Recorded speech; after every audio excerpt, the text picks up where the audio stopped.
Welcome to the Right Corner YouTube channel. If it's your first time tuning in, please subscribe. And if you are a returning subscriber, thank you very much.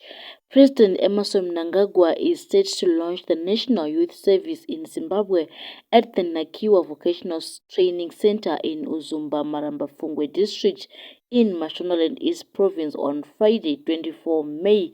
Speaking at the post-cabinet media briefing in Harare on Tuesday, Information Publicity and Broadcasting Services Minister Jenfan Muswera said the cabinet received the report on the launch of the Youth Service in Zimbabwe program, which was presented by Vice President Kempo Mohad. Muswera urged Zimbabweans to embrace and support the program, saying it seeks to inculcate values of Ubuntu/UNO, patriotism and leadership to the country's youthful population.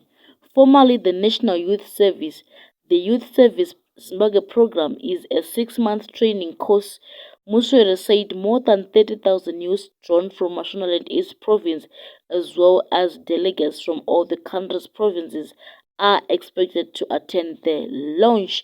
The program has faced severe criticism both within the country and internationally, as the graduates have been associated with gross human rights violations on behalf of the ruling SANU-PF party.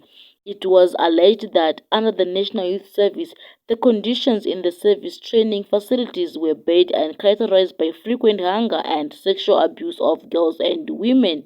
Youth at the camp were allegedly well trained in torture techniques which they used against political opponents.